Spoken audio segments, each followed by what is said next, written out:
The billionaire stepped out of her black Rolls-Royce in silence. Her diamond-studded heels touched the cold gravel, but she did not feel them. Not today. Today was the 3rd anniversary of her son's death. And no matter how much money she had, there was no check large enough to bring him back. The cemetery was empty, just as she liked it. Until she looked up and saw a young black waitress sobbing beside her son's grave. A child clung to her side, and when the billionaire heard what the little girl called the headstone, her legs nearly gave out. For 10 years, Eleanor Devereaux had ruled over every boardroom in New York. She was sharp, unforgiving, unshakable. But nothing, not even all her billions, had prepared her for the moment her only son, Andrew, died in a car accident while on vacation abroad. Since then, Eleanor had kept her grief private. She paid the groundskeeper to clear the cemetery on the same day each year so she could grieve in peace. She believed the world had nothing left to surprise her, until that morning, when her security detail froze beside her and said, "Ma'am, there's someone here, a woman and a child."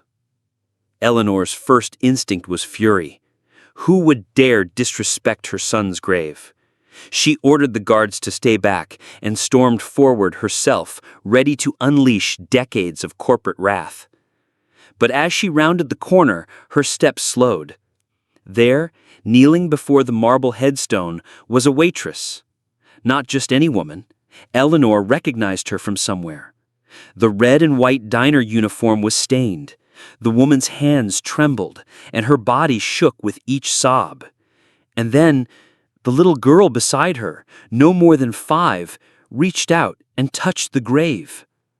The child whispered softly, "Mommy, is this where Daddy sleeps now?" Eleanor's throat closed. Her gaze snapped to the headstone. Her son's name was still engraved there, Andrew Devereaux. No changes, no additions. So who was this woman? And why was her child calling Eleanor's son Daddy? Eleanor approached carefully. The woman heard her steps and turned around fast, wiping her face with the sleeve of her thin uniform. I am so sorry," the waitress whispered, clearly panicked. "I didn't mean to trespass. I needed to come. Just once." The billionaire narrowed her eyes. "You knew Andrew?" The woman froze. Her lips quivered, and her eyes dropped to the child clinging to her leg. "I loved him," she whispered. Eleanor's breath caught. "Loved?" And then, before Eleanor could speak again, the little girl looked up and pointed at her and asked, "Grandma?" Time stopped. Eleanor took a shaky step back. Her hands trembled. For 3 years, she had lived with grief, but this was something else entirely. Her mind raced. Was this a scam? A con to manipulate her? Or had her son been hiding something so massive, so life-altering, that even in death he was still managing to shake her world? Eleanor could hardly breathe. The billionaire who stared down prime ministers and CEOs across continents suddenly felt like the ground was slipping beneath her. The little girl, those big brown eyes, and that curious tilt of the head looked too much like Andrew as a boy. But Eleanor shook her head. "No," she said, more to herself than anyone. "This is not possible." Kira quickly stood and picked up her daughter. Her hands trembled so violently, Eleanor noticed the plastic bracelet on her wrist from the local diner. "I am so sorry," she said again, tears choking her voice. Please, do not be angry. I never meant for you to find out this way." "Then how were you planning to tell me?" Eleanor snapped. Her voice came out sharper than intended, but the storm of grief and confusion was rising too fast. "You claim you loved my son? Who are you?" "My name is Kiera James. I met Andrew 4 years ago when he was working on a project in Atlanta. He came to the diner every night for weeks. He sat at my counter. He asked me about my dreams. Eleanor's face stiffened. He never mentioned you. Kiera gave a small, heartbreaking smile. That sounds like him. He always said his mother would never approve, said your world was too white, too cold. The words hit her like glass. She wanted to refute it, to say Andrew misunderstood her, but deep down she remembered too clearly how once she had told her son, people from certain backgrounds just do not fit into our world, darling. Was this the price of that prejudice? Kiera continued, voice breaking. He left me a letter. He said if anything happened to him, to tell you about Mila. But I was afraid. I was just a waitress. I knew what people would say, that I was lying, that I wanted your money. Eleanor stared at the little girl now, Mila. She wore a tiny jean jacket with a flower stitched on the collar. Her curls were wild, and her eyes were filled with both innocence and confusion. Do you remember him? Eleanor asked gently. Mila nodded. He used to carry me on his shoulders. He said I was his queen in training. Kiera looked down. After the accident, I told her Daddy was in heaven. I never thought I would have to explain this day. The billionaire's cold exterior cracked a little more. She turned away, blinking hard. For 3 years, she had grieved her son alone, but here was his child, his legacy, his love, and she had been left out of all of it. But why? And then, something strange happened. Kiera opened her purse and pulled out a weathered envelope. It was sealed with a wax stamp. I waited 3 years to give you this, she whispered. I could never bring myself to mail it, but Andrew wrote it for you. Eleanor hesitated, then slowly took the envelope. Her fingers shook as she broke the seal. Inside, a folded piece of thick stationery bore the unmistakable handwriting of her son. But before she could read even the first line, a black SUV pulled into the cemetery. The doors opened, and 2 men in dark suits stepped out. One of them pointed directly at Kiera. That is her. Get the child. Kiera screamed, clutching Mila tightly. Eleanor stepped back in shock. What is going on? She demanded. But the men were already moving toward them fast. Eleanor stepped between the men and Kiera without thinking, her heel planted on the grave's edge, arms outstretched. Do not touch her, she said sharply. Who are you? Who sent you? The taller man reached into his coat. Ma'am, we have orders. This woman, Kiera James, is under investigation for identity fraud and attempted extortion. That child is not legally registered as your son's. Wait, what? Eleanor's voice trembled. Extortion? No one asked me for money. But the men were not listening. Kiera clutched Mila tightly, tears streaming down her face. Please, Eleanor, I do not know who they are. I have never asked you for a cent. Ma'am, one of the men said, step aside. This is not your concern. Eleanor turned slowly. Her next words came from a place even she did not recognize. She is my family now. Both men froze. Even Kiera gasped. Eleanor continued, her voice steadier than it had been all morning. That is my son's grave. That is his child. And until someone shows me real proof, no one touches them. Suddenly, Mila began to cry. Kiera whispered. She is scared of men in black suits. She remembers the hospital, the machines, that day when Andrew never came home. Eleanor's heart twisted. She stepped forward and knelt down to Mila's level. Sweetheart, do you like ice cream? Mila sniffled. Strawberry. Eleanor smiled through glassy eyes. That was your daddy's favorite too. Just then, her personal security team, 2 elite guards she always kept nearby arrived at a sprint. "Ma'am, is there a problem?" the lead asked, eyeing the strange men. "Yes," Eleanor said. "These men are harassing my family. Please escort them out immediately and call my lawyers." The 2 impostors hesitated for a moment, then turned and walked briskly to their SUV, making calls as they left. Eleanor stood slowly. Her hands were trembling now. "Kiara, what is going on? Why would someone accuse you of fraud?"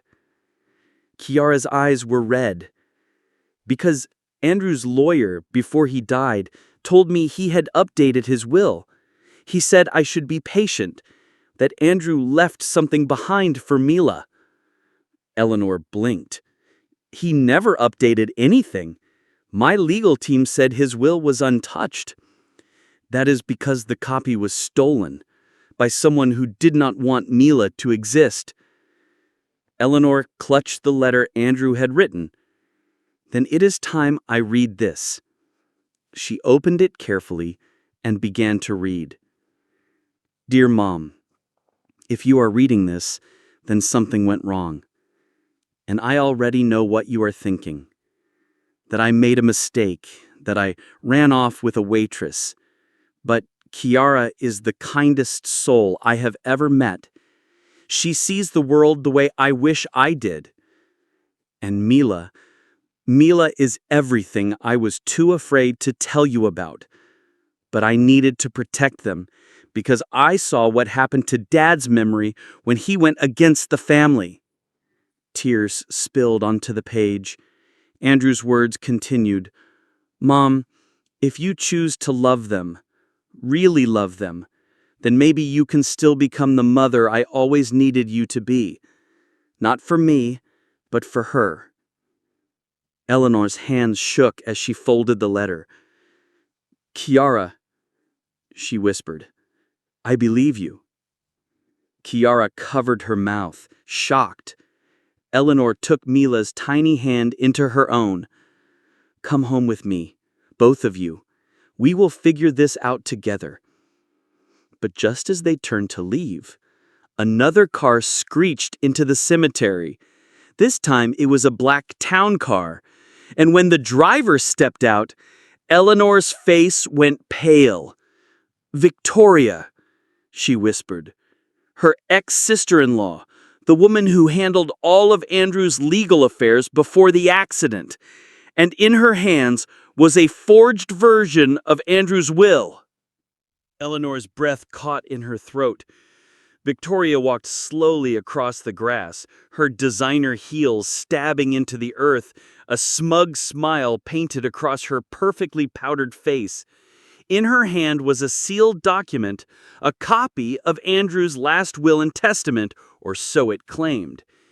"Still playing hero, Eleanor?" she said coolly, holding the paper up like a sword. "I warned you, that woman is lying. She is trying to steal from the Devereaux family." Kiara flinched, shielding Mila behind her. Eleanor stepped forward. "What is that in your hand?" "The real will," Victoria said smoothly. "Andrew made me the executor after your last argument. This document leaves everything to a charity trust. No mention of illegitimate children. I have already filed it with the estate court." Eleanor's eyes narrowed. "Funny, because I'm holding a letter from Andrew in his own handwriting, and he says otherwise." Victoria's expression darkened. "That letter could be anything.